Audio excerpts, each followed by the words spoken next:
माँ भद्रकाली का दर्शन काफ़ी शुभ मुहूर्त में मैं कर रहा हूँ और मैं अभी काफ़ी दुखी मन से यहाँ आया हूँ क्योंकि चतरा में फिर से फील्ड फायरिंग रेंज शुरू हो गया है, नोटिफिकेशन हो गया और जिसमें 321 गांव इसके चपेट में।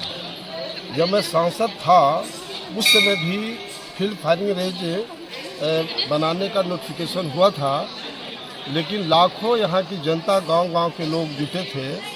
बुजुर्ग लोग का हार्ट अटैक हो रहा था, लड़के लड़कियों की शादी नहीं हो रही थी, ज़मीन का रजिस्ट्री नहीं हो रहा था, अफरा तफरी का माहौल था। तो लाखों लोग पटना डीसी कार्यालय पर इन लोग प्रदर्शन कर रहे थे। मैं सांसद के रूप में निर्वाचित हुआ था। मैं वहाँ गया और ट्रक पर माइक रखा हुआ था, उस पर मैं चढ़ के माइक पर मैंने घोषणा किया कि आप सब लोग मुझे जिताया है, सांसद बनाया है, इसलिए आप सब अपने अपने घर जाइए।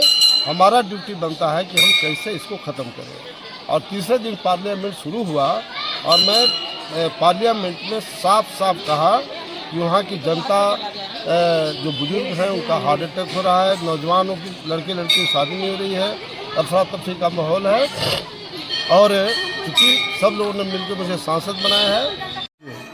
फील्ड फायरिंग चतरा समाप्त नहीं किया गया तो मैं कल 5 लीटर पेट्रोल लेकर के आऊँगा और पार्लियामेंट में आत्मदाह करूँगा, जिसकी सारी जिम्मेदारी सरकार की होगी। और तुरंत जॉर्ज फर्नांडिस डिफेंस मिनिस्टर थे, उन्होंने कहा कि जब वहाँ की जनता नहीं चाहती है, आप नहीं चाहते हैं, तो फील्ड फायरिंग रेंज नहीं बनेगा।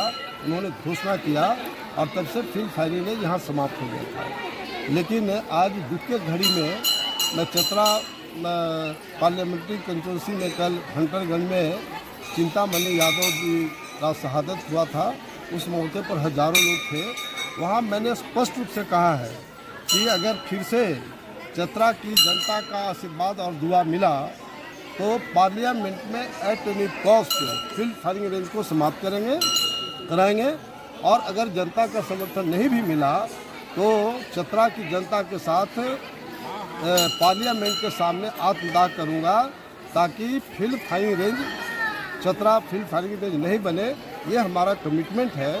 और चूँकि जिस तरह से हमारे पिता अमर शहीद जगदेव प्रसाद ने तमाम 90% दलित, आदिवासी, मुसलमान, पिछड़ी जाति और ऊंची जाति के गरीब लोग की लड़ाई लड़ते हुए शहीद हुए थे, उसी तरह से मैं इस बात को मान के चलता हूं कि अगर शहादत भी देना पड़ा तो मैं पीछे नहीं हटूंगा। ये मेरा कमिटमेंट है। इसीलिए आज माँ भद्रकाली से आशीर्वाद लिया हूँ कि मुझे ताकत दे और यहाँ की जनता को भी सुबुद्धि दे, क्योंकि ऐसे ऐसे लोग यहाँ सांसद बने जो न क्षेत्र में आना है, न जाना है, न काम करना है, न कुछ करना है।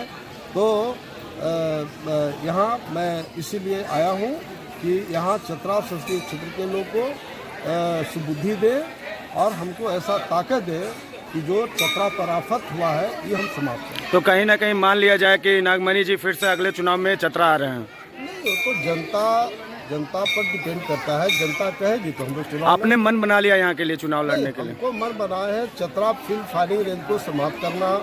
हमने अपने सांसद के टाइम में यहाँ के चतरा के लोगों का डिमांड था कि चतरा को रेल लाइन से जोड़िए। मैंने लालू यादव रेल मंत्री थे उस समय लड़ करके और बजट में प्रोविजन कराया, लेकिन दुर्भाग्य इस बात का है कि 10 साल से जो सांसद हैं आज तक एक ज़मीन का भी अधिग्रहण नहीं किया। इससे थर्ड क्लास कोई बात नहीं हो सकता है। उसी तरह से चतरा में 2-4 घंटा बिजली आती थी। हमने प्रधानमंत्री अटल बिहारी वाजपेयी जी को बोल करके NTPC बनाए और आज एक तरह से 24 आवर बिजली चतरा संसदीय क्षेत्र के लोग को मिल रहा है। आप चतरा से दक्षिण टंडवा का इलाका रेगिस्तान था और वहाँ हमने बड़े पैमाने पर कोयला का वहाँ डेवलपमेंट किया। आज सैकड़ों गाड़ी ट्रक जो है वहाँ से कोयला निकल रहा है, लेकिन जितने भी ट्रांसपोर्टर हैं ये सब चतरा से और झारखंड के बाहरी लोग को बड़ा बड़ा ट्रांसपोर्टर बना दिया गया। लूट का साम्राज्य इन लोगों ने सांसद ने बना दिया है।